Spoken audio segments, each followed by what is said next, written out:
Čus, vítejte u mého druhého let's playe na hru GTA San Andreas. A myslím, bez keců můžeme začít, ne? Nemusíme to zbytečně nějak obkecávat. Tak. Našel jsem superovou věc. GT.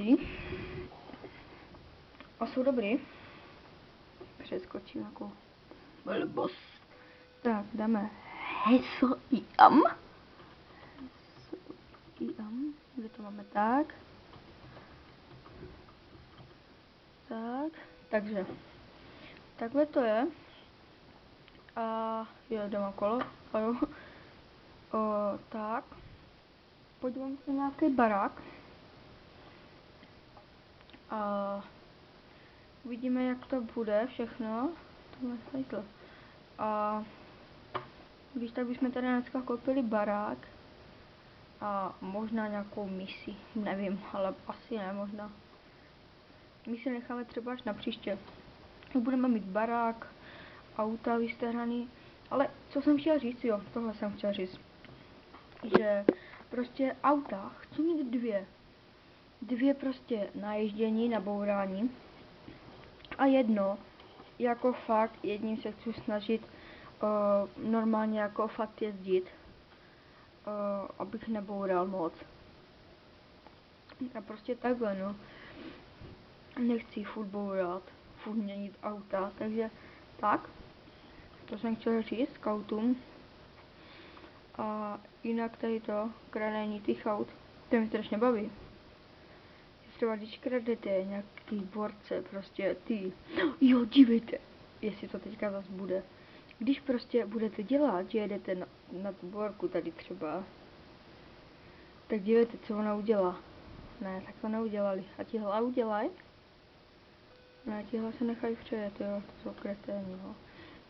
Ne, prostě, dívejte, když ji chcete přejet, tak ona skočí šipku. Tak ty jsi kokot nebo jo? Tak jsem se dobře zasek. Ne, dobrý. Vypadni nebo tě přejedu, krávo. Pusta. No, ale taková koča. To bych si nechal říct.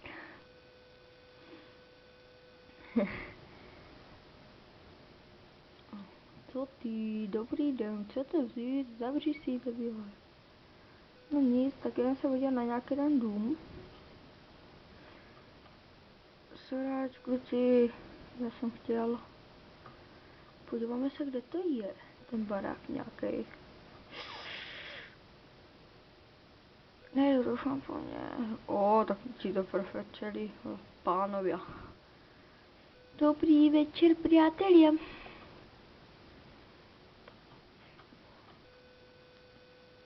Možná bych měnil už aj auto.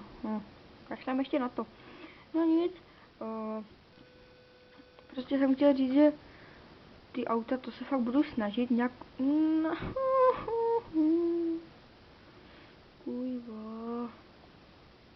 No, radši z toho už jdem pryč. Začne to hořit, já jsem zase tam, kde nechci být. Tam, kde chce být každý... No, nic. Tak bychom si mohli zkusit nějaký auto, já jsem ještě žádný tady neměl, jak jsem mám tady nový četý.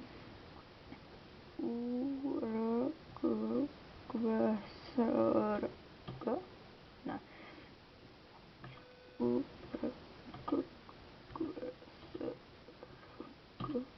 Jo.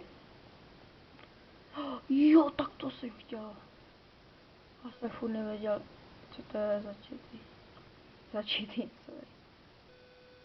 Co děláš ty,